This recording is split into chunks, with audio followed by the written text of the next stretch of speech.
government's attempt today to define extremism comes during a war of words between Labour and the Conservatives over which party has a bigger problem with racism. Meanwhile, a real war rages on in Gaza. To discuss that and more, we're in Liverpool, a city synonymous, of course, with the Beatles, but also dominated by Labour at local and national level for as long as anyone can remember. But our audience here is a broad reflection of the electoral picture across the nation. Welcome to Question Time.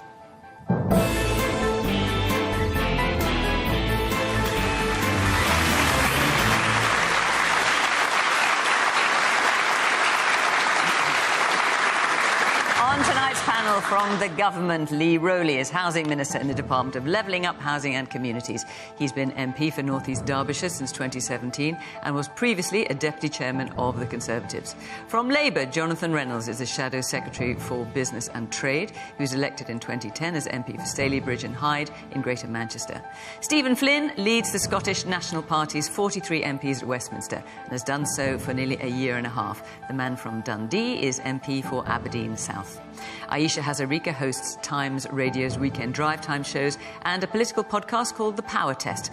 Before that, she was an advisor to then Labour leader Ed Miliband, and she's just been nominated for a life peerage by the now Labour leader Keir Starmer. Melanie Phillips is a columnist, journalist and author. She's worked for The Guardian, The Sunday Times, The Spectator and Jewish Chronicle, among others. She's also written nearly a dozen books over 4 decades and now has a column in The Times.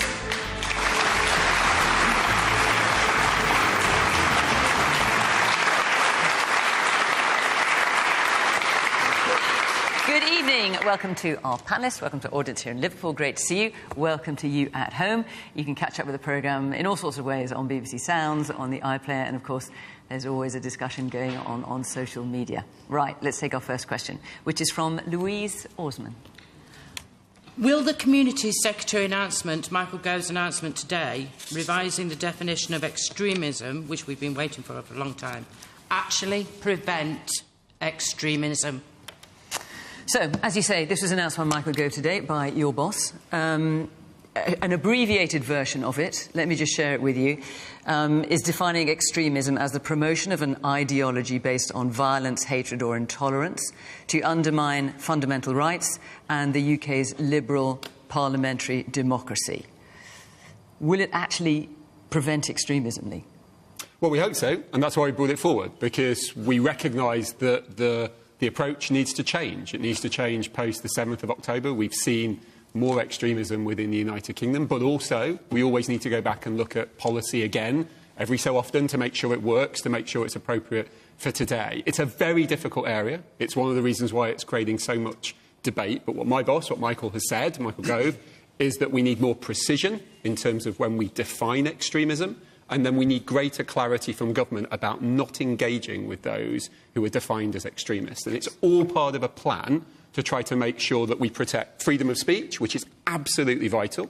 And then at the other side, you've got criminality, which absolutely people need to throw the book at. But there's a bit in the middle where we need to make sure that those people who are trying to undermine, fundamentally undermine, rule of law, democracy, the values which we all live by, and we built our country over several hundred years, that those are people who we need to call out, and we have to say we're not going to engage in government from. So when you see that you need a more precise definition, I was watching the debate this afternoon, and so you had Robert Jenrick, obviously former, from the Home Office, saying, I fear the definition lands in no man's land, not going far enough to tackle the real extremists, not doing enough to protect the non-extremists. And watching the debate, who's welcoming this from your side? Well, I saw a lot of criticism. I didn't see many people saying this is a great idea. It's a challenging policy area. There's no doubt about that, and that's why it's taken time to get here. But what Michael is trying to do is he's not going to run over there and not deal with it. He's absolutely trying to deal with it. What I saw actually today, I thought the Labour response was relatively constructive. I thought most of the people sat on my benches, on the Conservative benches, were trying to be constructive about it. But this is the first part of a series of a plan. And so Michael has announced the broad outline today, the broad approach, and then we will come back in a number of weeks' time to talk about the specific groups, the precision about who is and who isn't extreme, and also recognising that we have to tread carefully here, but we do have to do something about this because the rise of extremism is unacceptable. Do you welcome this, Jonathan? Do you support it? Do you support this definition? Well, It's a really important issue, and I welcome the question. I can't tell you yet whether this will solve the problem, whether this definition is the right one, because you've got to see how it works in practice. And I do, to be honest, I worry that fundamentally this is about can this government bring people together? Can it build community cohesion to do that? I think a lot of people, to be honest, don't really trust this government to be able to do that. But, you know, whatever definition you have, the question is, what are you going to do to really tackle this? Because we've got to clamp down on extremism. You know, the government's counter-extremism strategy, I think, is 9 years out of date. You know, what are they going to actually do with this definition to do it? But How are we going to tackle... Just to be clear, do you support the definition as outlined by Michael Gove?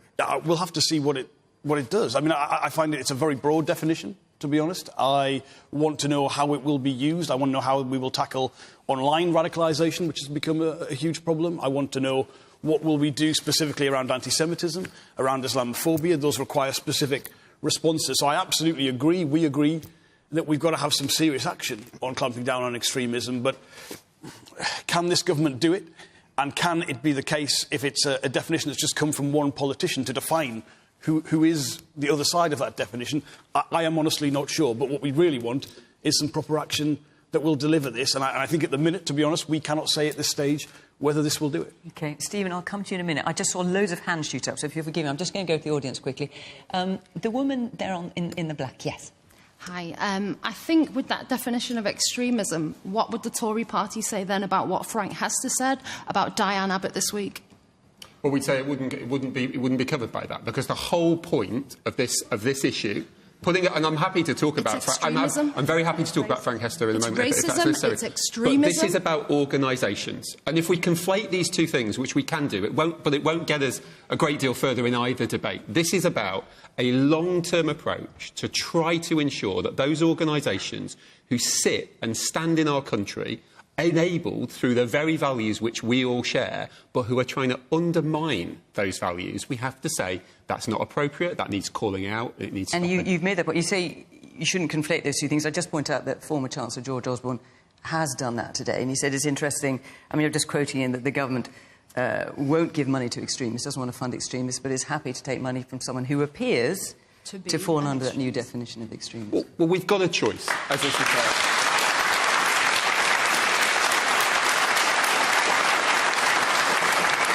Well, we've got a choice as a society. We've said that what Frank Hester said was wrong and it was racist. And here, now, the debate, the question, the thing in front of us right now, is how we make sure, over the long run, when Frank Hester isn't in the news in 6 months' time or 12 months' time, when something else has come up, when the Labour or the Liberals or the SNP have got a problem like we've had this week, ultimately we make sure that still we are stopping people misusing our values. We shouldn't be naive in this country. If we believe in liberal democracy, we have to fight for it. Stephen.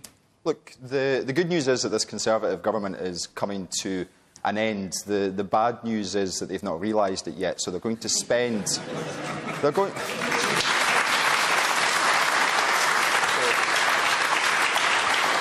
to spend whatever time they have left seeking to divide, deflect and distract from the chaos of the last 14 years, austerity, public services on their knees, the damage of Brexit, a Prime Minister who lied, a Prime Minister who crashed OK, but Stephen, about the question. The question from Louise is, will it actually prevent extremism? And this is an important point, because we cannot allow ourselves to fall for that distraction. We need to make sure that we do as the good people of Liverpool have done since 1983 and the people of Scotland have done since 1955, and reject the Tories at the ballot box. And when it comes to extremism, I think someone should provide Lee in the Conservative Party with a mirror, because the only people who have threatened parliamentary democracy on these isles are the people who shut down the Westminster Parliament illegally, the people who seek to undermine the Scottish Parliament and the Welsh Parliament at every turn, and the people who accepted £10 million from someone who was racist and called for one of my parliamentary colleagues to be shot. That is extremism. And Lee needs to hold a mirror up to himself and his own party. And not a word, Stephen, in any of that 2 minutes about how we actually solve extremism in this country. Not a single word. Just a load of partisan. Well, here's a suggestion for you, Lee. Here's a suggestion for solving the immediate problem that we face with regards to the challenges in society, a party who paroled Parliament illegally, a party who ignores the devolved settlement in Scotland and Wales, and a party who accepted money from a racist who called for an MP to be shot. You get rid of the Conservative Party. That's what you do. How do you do that?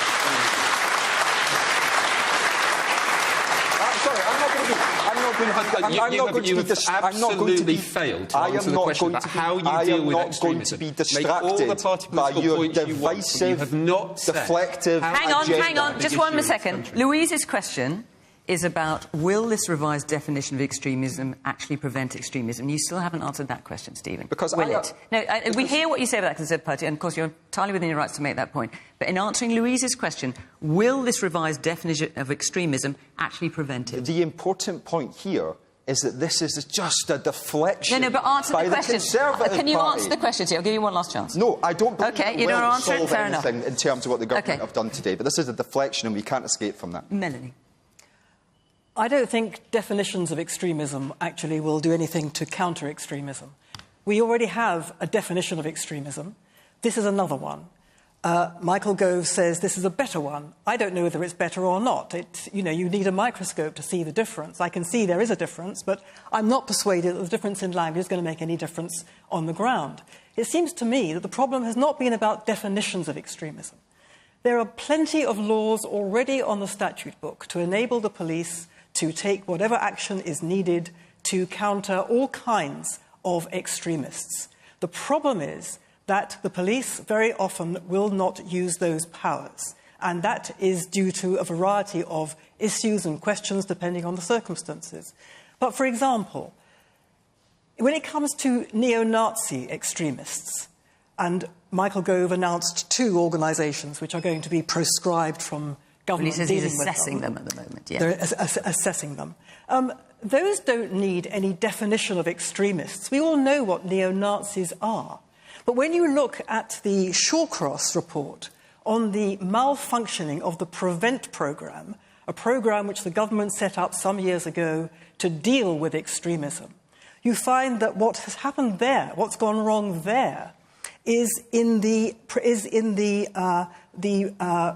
failure to correctly to take action against the kind of people who pose the greatest threat.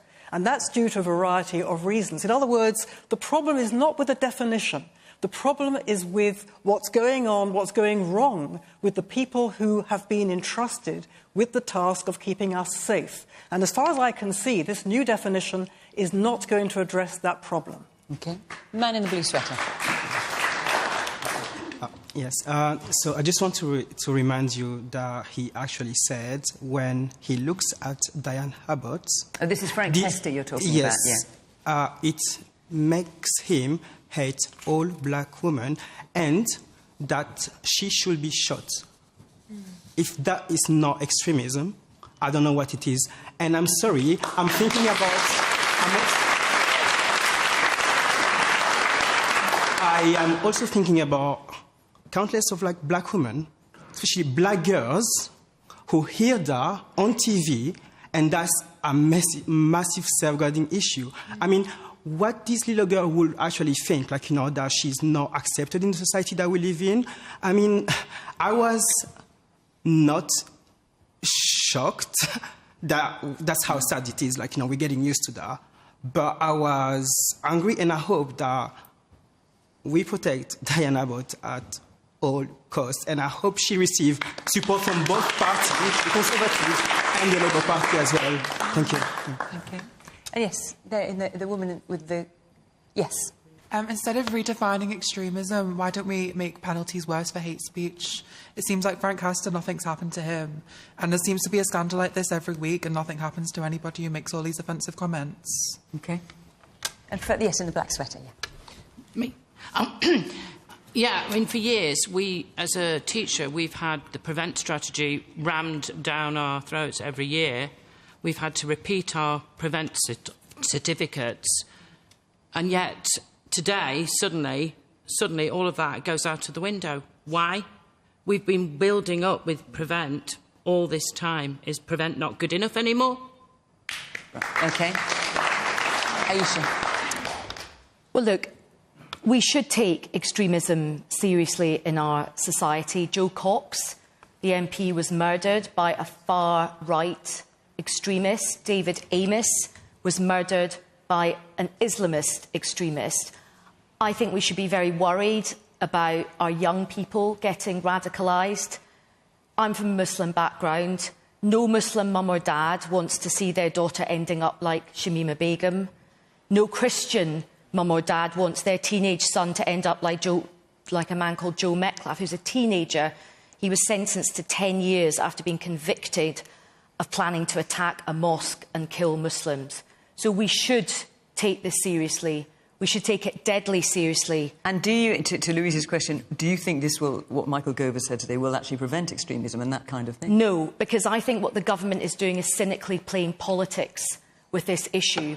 I think this idea of tackling extremism, if you're going to be serious about it, you have to engage with people, you have to understand what's happening in these communities, you have to work with people in the community. And what I have been seeing cynically over months, I'm sure you've all seen it here, is using extremism as a fig leaf, actually, to promote a lot of anti-Muslim and Islamophobia in this country. And I find it extraordinary that in the week that we have had these comments from this Tory donor, where the Conservative Party took a whole day to even define what racism is, they sent ministers out on the morning round saying this guy hadn't been racist, he had just been a bit rude. He talked about shooting a black woman, not any black woman as well, our first ever elected black woman in British political history.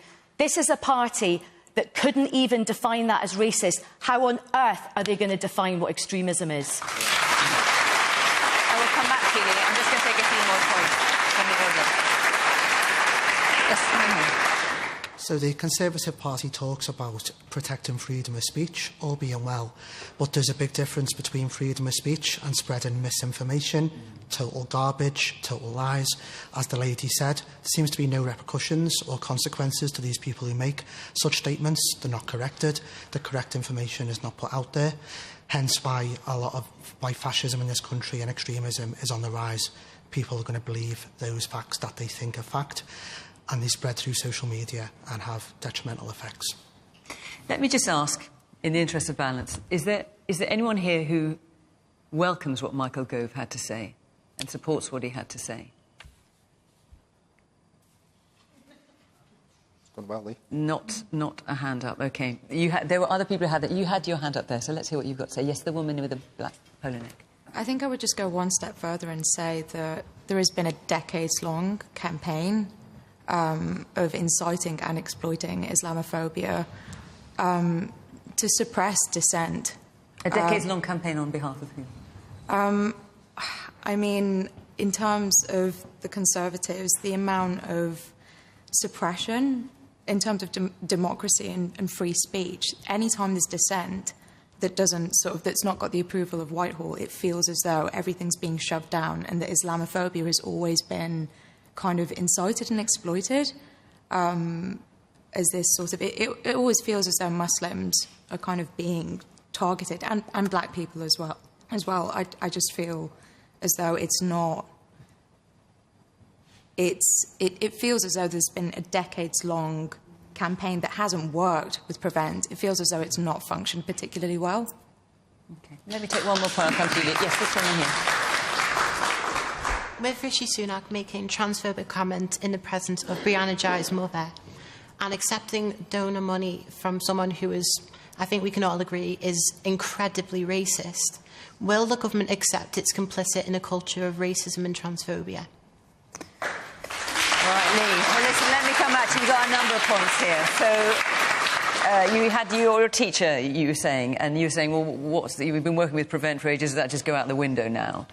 And perhaps you want to ask the other points as well. Sure. Look, there's two things here. And the Conservative Party's had a difficult week. And the first thing is that the person who we're talking about, Frank Hester, the comments are wrong. The comments were racist. You have to deal with the specifics. This week it's Frank Hester. A few weeks ago it was Angela Rayner about something else. Before that it was XYZ. Within politics, people say things which are incorrect. The first thing they need to do is say that that was wrong. And then more broadly, as a society, we have to decide what we want to do with people who get things wrong and who say things wrong. And the question is, do we forgive or do we just ostracise? And some people in this audience will say, that's it, we're done, no more. Other people will say, actually, second chances. My personal view, I did this all the way through, I've tried to do it all the way through my career in politics as an MP, is try to give second chances, not just on my side, but on the other side as well. I think we are better as a society, as a community, if we do that. Where comments are wrong, they should be called out. But ultimately, if we give people a second chance, if we say, actually, you still have something to contribute in whatever way, be it MPs or within the political process as a whole, I think we are better as a society for doing that. OK, I just want to come back on that because it is a disgrace to lump other politicians like Angela Rayner in with what that racist said.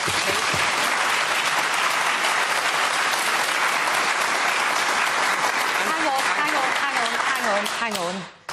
He didn't just make a bad comment about people. He said Diane Abbott made him want to hate all black women and he wanted to shoot her. OK, that is not just I have been a bit rude. And when you say he apologised, he did not even recognise his abhorrent, disgusting, frightening racism. He said he had just been a bit rude. He would not even accept that. And if you are going to be preaching to the country about extremism, you have to put your money literally where your mouth is. This guy is a disgusting racist. He is bankrolling the Conservative Party. Will you give that money back?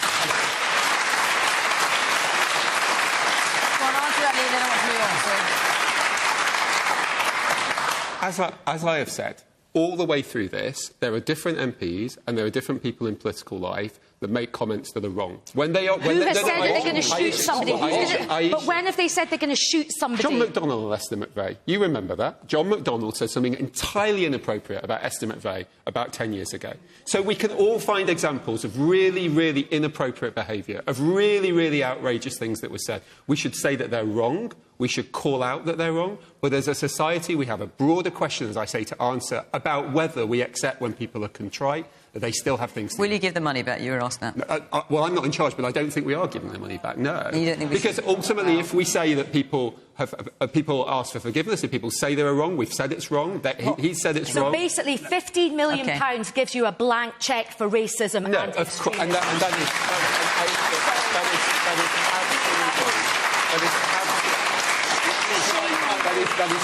That is absolutely not correct. That is not correct. And next time, Aisha, in the Labour Party, somebody says something that is incorrect and somebody says something that is absolutely wrong, and I hope and I will look forward to you absolutely cutting them out of public life forever. Yeah. Full stop. Okay. All right, I'm just going to say, can I just say, and I have to say this because Frank Hester is not here to defend himself. As you say, he has apologised for being rude. Yeah. That's the comment he's made. He has also said separately, and you may not agree with this, but he has also said separately that he abhors all forms of racism. I know. Listen, this is my job. He is not here to defend himself. I'm just putting his point of view. We could talk about this for quite some time. OK, let's give another 2 or 3 minutes. And before I move on. The comments were clearly racist. They were clearly abhorrent. They were clearly wrongly. I don't know why anyone would want to morally compromise themselves so much by defending it. But for you, do you not see what this audience has said tonight? You have lost the legitimacy to tackle a really serious issue, which is extremism. Because these people and the people at home, they will not listen when you operate that double standard as a government. And you didn't come out as a government and say it was wrong. First of all, you said it was rude. Then you said it was racist. Then you said it was racist, but the money wasn't racist. And then you were saying that you take more of the money, and now we find out you have. Of course it's wrong. And the Prime Minister knows it's wrong, but the fact is he's too weak. If you can't govern, you've got to call an election rather than do that so people can make the choice. We've said it's wrong. I'm saying it's wrong here tonight. Okay. I mean, it's clear. There's a forest of hand-ups. I'm just going to take a few more points before I move on. God, where shall I start? The woman here in the black with the glasses. Yeah. Yeah, I just wanted to say that, you said that it's about giving people a second chance and basically saying forgiveness. To be quite frank, it's not your place to say that, he deserves a second chance. It's not my place, but it's definitely not your place or any Conservative Party member or any party member who's saying, we'll give him a second chance. No. Until Diane Abbott says, I feel like this has been genuinely addressed, then I literally don't really care about what anyone says about we don't support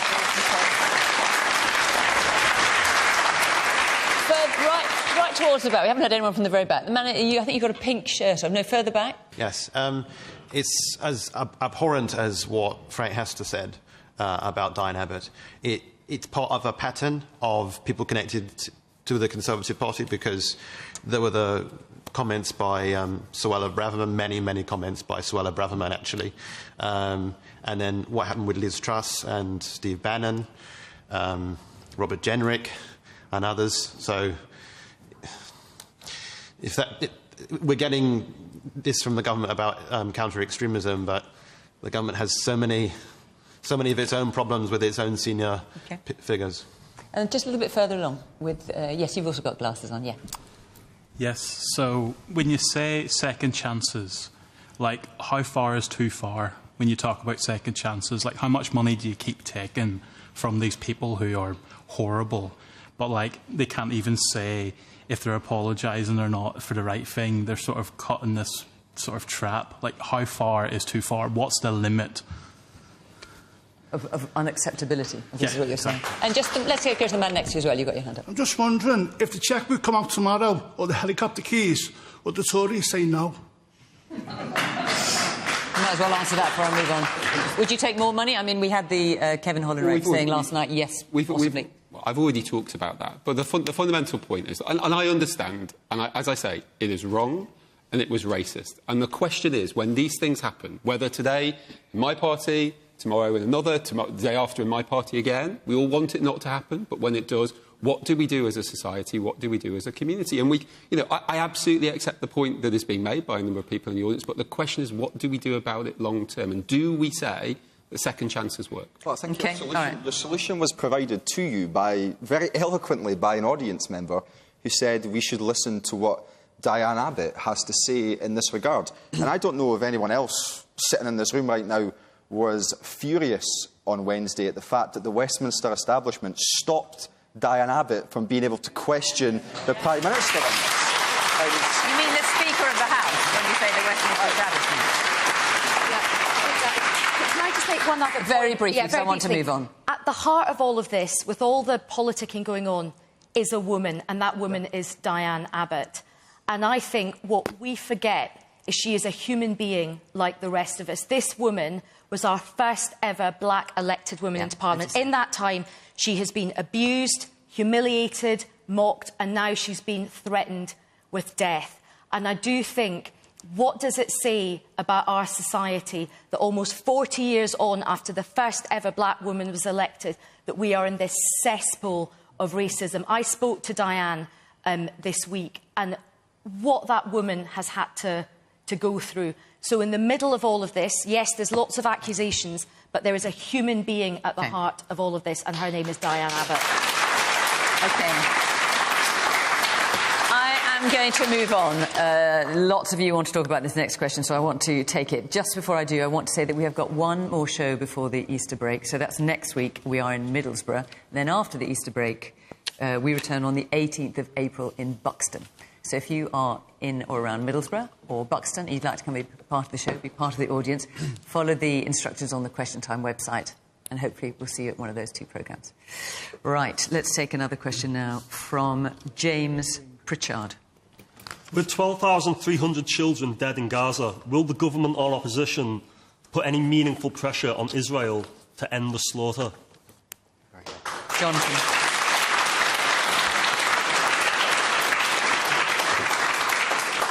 The situation in Gaza is unconscionable, and everybody wants to see a breakthrough, everybody wants to see a ceasefire, and clearly the need to get aid into Gaza at scale to deal with that humanitarian situation is palpable and obvious to see. It is a huge frustration for everyone, I think, watching those scenes to wonder how can we meaningfully have a breakthrough that will deliver that. A ceasefire has got to be both sides. That's what a ceasefire is, both sides being willing to do that, and that is a challenge with the leaders, I think, on both sides of that. I was on this programme, if you remember, in October in Bradford, where it had just begun. If you told me at this stage we'd still be talking about the lack of a breakthrough, even I wouldn't have believed it could be such a stalemate. But I do believe the circumstances now, especially with I don't think Hamas will be part of the future of Gaza, and therefore I think there is not just the potential for a ceasefire, but the potential for a long-term, meaningful peace process. And that is what's required. We can't have this cycle of violence just coming back on an annual or a monthly basis. We need a long-term breakthrough to a two-state solution. I think, bleak as things are, there is the potential for that.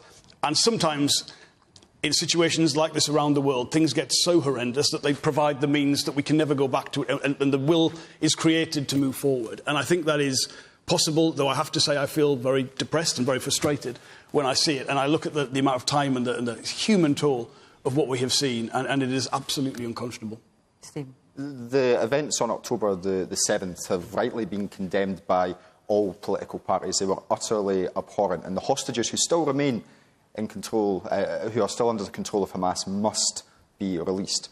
But my colleagues and I have been consistent since the weeks following that we need to have an immediate ceasefire. And the reason for that is simple, is that the people of Palestine are being collectively punished for the actions of a terrorist group. They are being denied access to water, to food, to medicine, to electricity, to the ability to leave. And meantime, they are being indiscriminately shot and bombed. 70,000 men, women and children injured. 30,000 men, women and children dead. And I have been utterly ashamed to be a member of the Westminster Parliament, as it has sat for months in silence instead of calling for that immediate ceasefire. And two things need to happen now. We finally dragged the Labour Party to a position where it backs a ceasefire, and hopefully we can get the government to do likewise. But meantime, we need to end arms sales to Israel, and we need to use our voice, the UK's voice, as a permanent member of the UN Security Council to advocate immediately for a ceasefire. No ifs, no buts. And let me just ask you, Stephen, when you say no ifs, no buts, and you've become completely clear with at the SNP that you want an immediate ceasefire, and as you say, you've called for that consistently, how do you get the hostages released? Nothing would please me more than to see the hostages. But if you, it is but utterly the ceasefire is not conditioned upon that you're calling for, is it? No, because I'm sorry, but there is no justification for bombing, targeting and collectively punishing a civilian population for the actions of a terrorist group. Okay. And what needs to happen is there needs to be an end to fighting, there needs to be an immediate discussion. We need to see the UK and the US show some backbone, stand up to Benjamin Netanyahu and get this sorted. So it's have the ceasefire, as you say, and then hope that somehow the hostages get released. And then use the voice that we have collectively across the world to advocate for making sure that those hostages are released. Absolutely. Melanie. I live mainly in Israel. I come here a great deal. I am British. I will always be British. And it is a tragedy beyond measure that so many decent people, well-meaning people in Britain, have got this completely the wrong way around. What's happening in Gaza is indeed a tragedy. War is terrible. Civilians are killed. But what Stephen has just said is so distorted and so untrue. Let me just take you through one or two points that he has said. That's good. He says that the Gazans are being denied by Israel access to food and humanitarian supplies. Yes. This is completely untrue. There have been hundreds and hundreds of trucks going through Gaza. There have been hundreds of trucks stopped by from going through Gaza because the food is being stolen by Hamas. The Gazans themselves are saying this. You laugh because you don't know. I am telling you. But hang on. Melanie, in fairness, the UN says that not enough trucks are being allowed in and that children are dying of starvation. You've got UNICEF saying children are dying of starvation. The UN has had its own operatives in UNRWA, the Relief and Welfare Organisation, who are members of Hamas, dozens and dozens of them. They are entirely compromised. OK, so just, Melanie, I'll let you speak, I promise, but just to be clear what you're saying, when you've got the WHO and the UN and the EU humanitarian chief saying there is famine in Gaza, you're saying That's not true. You can go Is that what you're claiming? you can go on YouTube and see pictures of the stocked food markets in Gaza. Why are you laughing? Have you seen outrageous. them? Have you Why they're seen laughing? them? Actually, have you seen these Melanie, video pictures? I have looked at some of them. They don't have timestamps on them. I've got to point that out. So I don't know when these pictures were taken. OK. I mean, if you have proof that they were taken in the last October... if you want to look at pictures, Melanie, I'm quite happy to send you some pictures and videos of civilians being bombed and slaughtered at the hands of... Let's let Melanie make that point. I'll show you some videos. OK. If you want to talk about slaughter, Stephen, you accuse Israel of indulging in collective punishment. You talk about October the 7th and how abhorrent that was. These are crocodile tears by you. Your hypocrisy is epic. Hamas... Let me finish. Let her finish and then I'll let you come back. Let me finish. That was merely the start. Hamas and Hezbollah have said they intend to kill every Jew and wipe out the state of Israel. If you had your way and there was a ceasefire now, there would be more pogroms and more slaughters of Israelis. The Israelis do not want to kill Palestinians in Gaza. It's the last thing they want. Hamas have made the Gazans into not just human shields, but cannon fodder. Hamas shoot Gazans when they try to find safe areas. Hamas are in tunnels for their own safety. Not one shelter has been built by Hamas in all the time they have ruled Gaza for the Palestinians under bombardment. The only reason that Israel is having to bombard Gaza is because they cannot get at the infrastructure of mass terror and genocide which has been put underground. Collective punishment, this is how this man talks about the defence against genocide. Collective punishment is how he describes the desperate attempt by Israel to prevent a genocide from happening and a second Holocaust from happening. I don't think people here understand. What do you think that Hamas mean when they say we wish to kill every Jew? What do you think they did when they slaughtered 1,200 Israelis and took others hostage with a terrible fate we don't yet know? And not only that, they say they will do it again and again, and they mean it. Why do you sneer at this? Why do you dismiss it? Why do you call the defence against mass murder collective punishment? Would you have called it collective punishment when the Allies bombed Germany? You would have said it was a defence against fascism and Nazism. Israel is trying to prevent a second Holocaust. That is not an exaggeration. That is what is threatened. You don't understand, I'm afraid. Well-meaning people here have no idea what it's like to be in Israel. Not only is it a very small country, there is virtually not a single household that is not personally touched by this. Either they've had family or friends murdered on October 7. They're being taken hostage. Their boys and girls, their grandchildren, children are on the front line and they are dying every day. There are rockets, hundreds of rockets every day coming from the north, from the Hezbollah. OK, Melanie, you're making your points very powerfully. I'm just going to, because you've made some accusations against Stephen, I want to let him answer. You know what? Those weren't accusations. Those were outrageous, disgusting slurs, and I actually feel quite sorry for you. We heard what you said. However,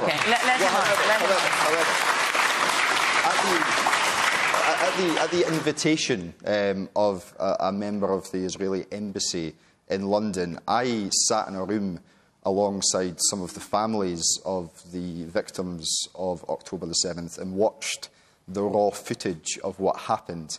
And I don't think I slept for the best part of a week, but I have the ability and the personality to be able to differentiate between the horrors that occurred and the response by Benjamin Netanyahu, the unjustified and unconscionable response of the Israeli government. And I genuinely hope with all sincerity that one day you can too. All right, I'm going to let some people come in from the audience. It's the man here in the very front.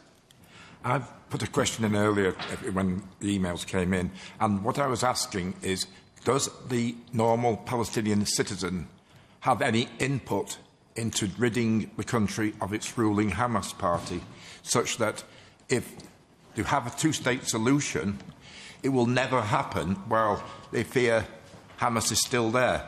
You need the country to be run by the actual Palestinian citizens, and that stop and get rid of the Hamas people so there's no need to bomb. I mean, it's not the easiest thing, I would say, for someone, Palestinian, to stand up to Hamas. It needs that a is for civil sure. uprising. OK, let's take a few more points here. It's the man in the yellow T-shirt. Yeah. Yeah, there's just one thing that I was always trying to pass on to everybody. What I would say to you on the panel is replace one thing in this whole situation, and that is change Israel for any other nation on the planet, and see if you would have sat back as long with what Israel have done. Would you have done the same with any other nation, or would you have stepped in early and gone, no, that's over the line, they've gone too far, you need to stop. OK. And the man at the very... towards the back there, yes, you got your hand up. We'll just get a microphone to you. Yep, that's you, sir. Yeah.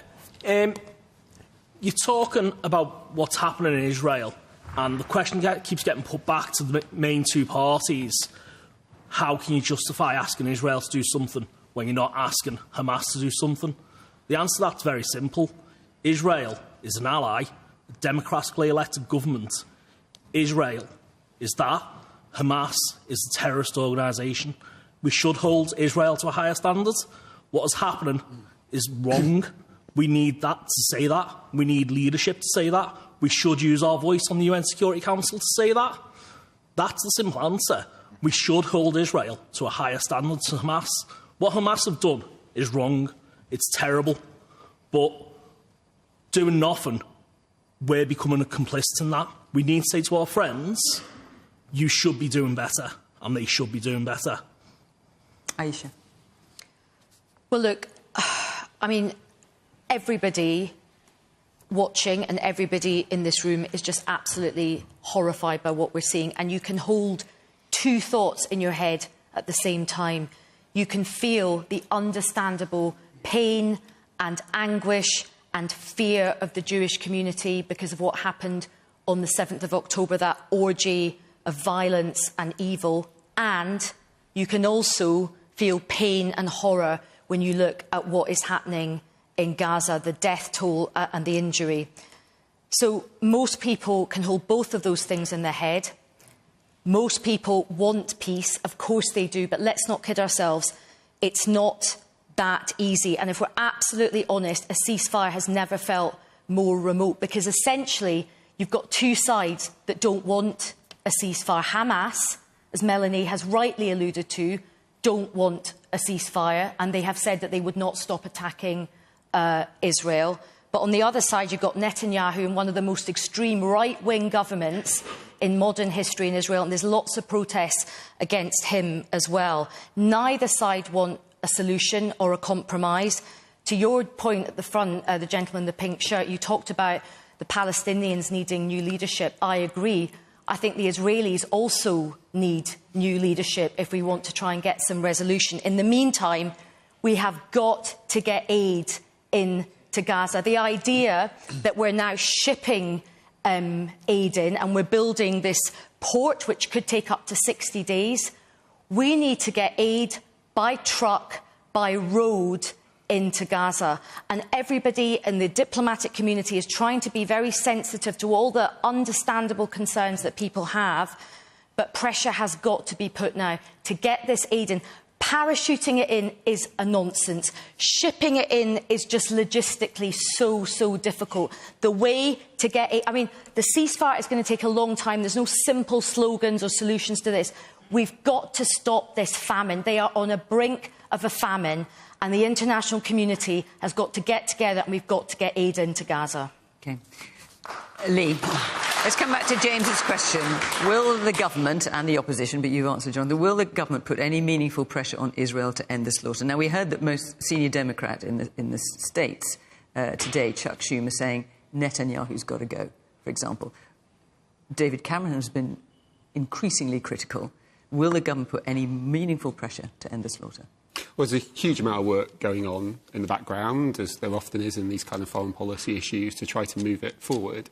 But it is hugely difficult. And it's hugely difficult for one reason. This could stop right now. it could stop this second without a single additional drop of blood being spilt. And the way that happens is for Hamas to lay down their weapons.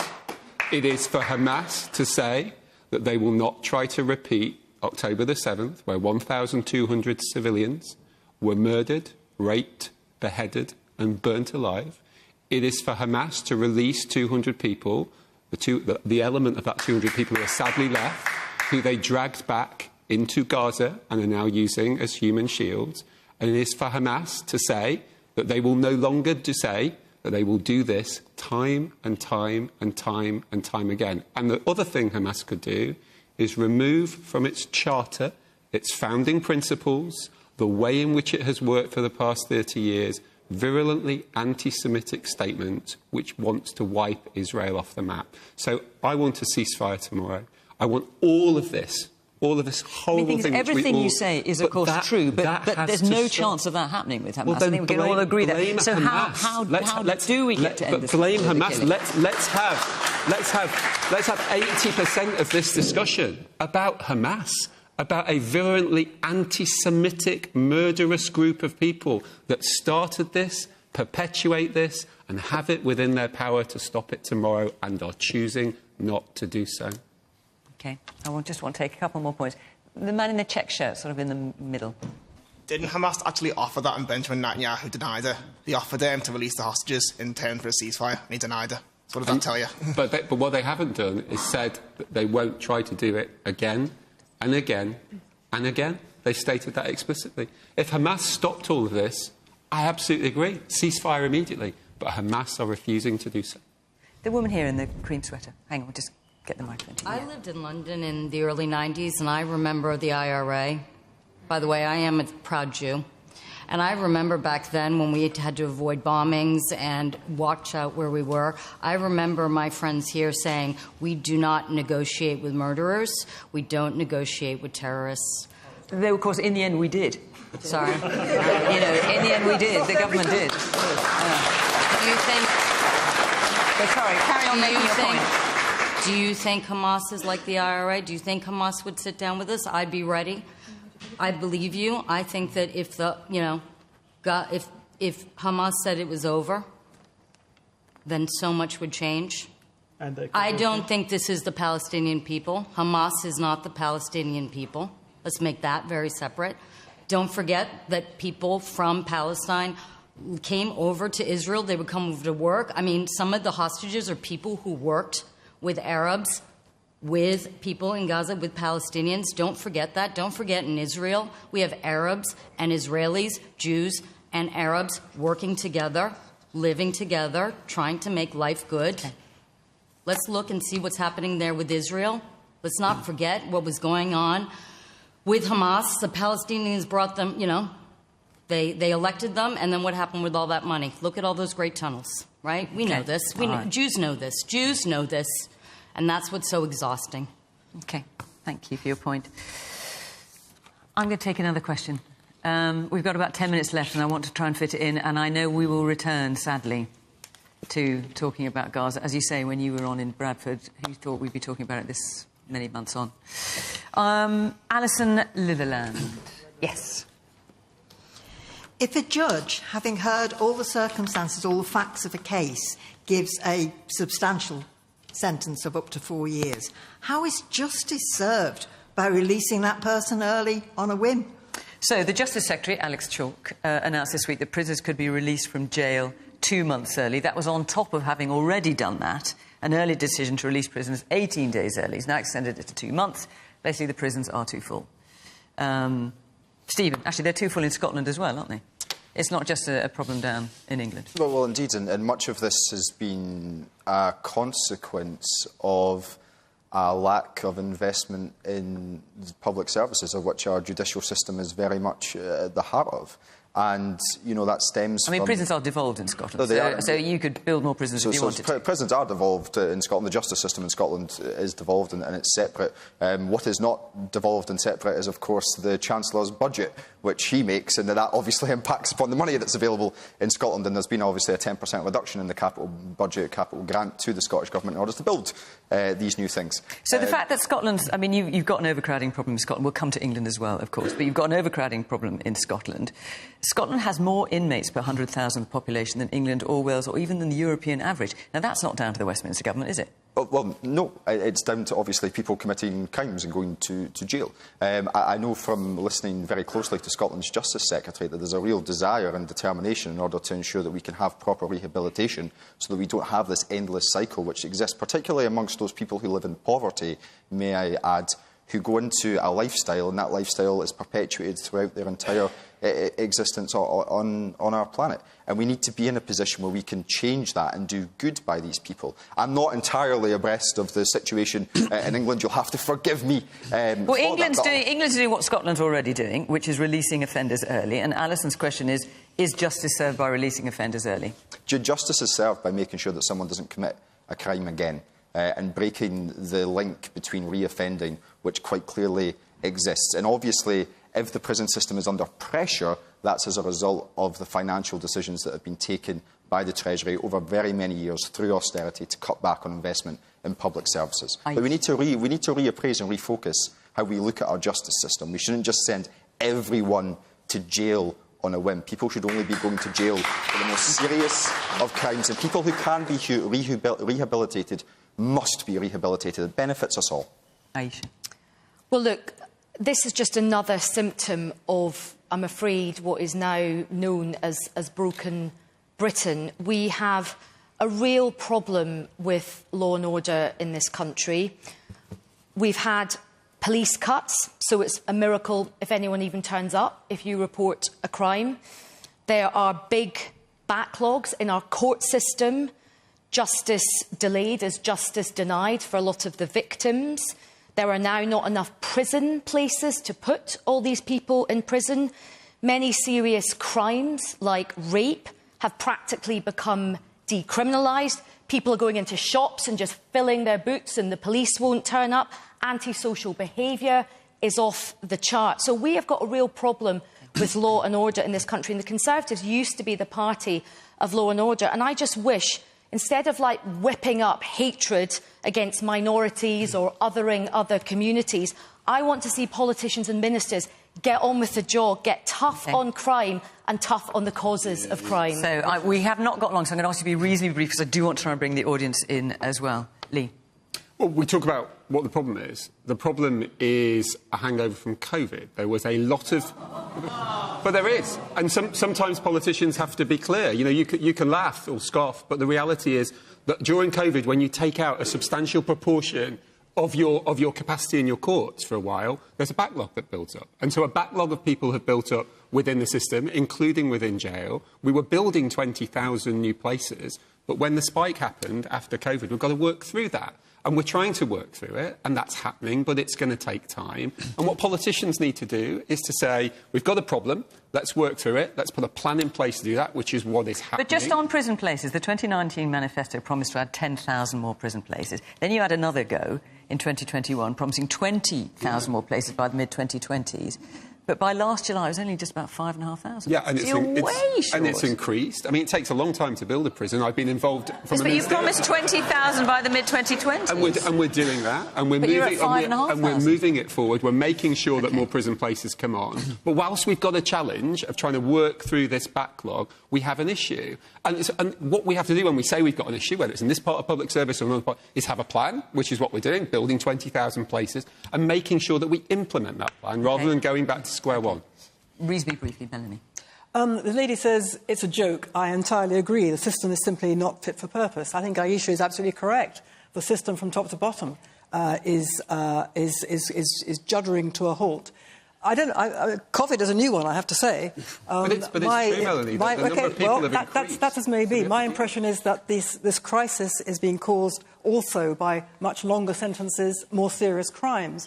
But I've been reporting on prisons and the justice system a very long time, and it's always seemed to me that there are no votes in prisons. And the prison system has been neglected for decades by government after government. Prisons, they don't work because nobody cares about them. They should be made to work. They should be, in my view, they should be completely revolutionised, made part of the community, to have a joined-up thinking. None of that is happening. They have been, they've been locking the key and locking people up and throwing away the key. And in fact, locking people up, many, too many to a cell. And everybody forgets about it. And, unfortunately, there is no public pressure because people prefer not to think about it. Jonathan. Alison, it's not justice, it's not right, and it also wasn't right to try and hide this announcement and not tell people straight up this is what the government was doing. The truth is, Alison, that there's no public service working better today than when the Conservative Party came to power in 2010. But what is unusual about this is actually an area where the government allocated some money. They put £4 billion into this, and do you know what? They haven't spent it. They've got about a quarter of that spent. And why haven't they spent it? Because they're distracted, because instead they've got to deal with their racist donors or Tory MPs defecting to reform or this, £46 so what would billion Labour do? I mean, this is the thing I'm going to end up saying every week. Spend the money. And then run up to an election. You have a government that is a complete soap opera, day in, day out. It is not focusing on the things that matter. So it's your plan to build more prisons? If you put £4 billion in to build new prison places, build the prison places. I don't think that's particularly complicated. Well, you haven't, though, Lee. But you haven't, because you've got no focus. And the truth is, put the Parliament channel on any day. Look how early the legislative agenda finishes for this government every day. Look at what... We will not get a proper focus on the things that matter in this country till we get what we want, what we need, what you all want, and that is a general election and the chance to set the direction properly for the next 4 or 5 years. Let me hear from Alison again. Yes. So what do you think of what you've heard? What worries me is there aren't enough probation officers or people to do the rehabilitation when people are released, when they get to their automatic release date. And we're releasing lots of people early. They're just going to be free to do whatever they want with no rehabilitation, no probation involvement, no support. They're just going to be allowed to walk out. OK, I've got a minute left. Let me just hear a couple more points. So the woman at the very back with the glasses. So for me, justice is about prosecuting the correct crimes. For me, the fact that we're still trying to prosecute women, for example, for having an abortion, that doesn't feel right to me. And I know that we don't have the capacity in prisons, but surely it's about, as mentioned, the links to... petty crime and the rehabilitation. If someone doesn't have safe and secure housing, if they're struggling for food, if they're struggling for work, they're more likely to commit crime and be in that situation. If the rehabilitation is in place, then we don't need these prison places in the first place. OK, thank you. Thank you for your point. Right, we are out of time, so forgive me to those who've had your hands up. You in particular had your hands up for ages, so I'm sorry I didn't get to you. Thank you very much for putting all your points and taking part in the discussion. Thank you, of course, to the panel for coming along this evening.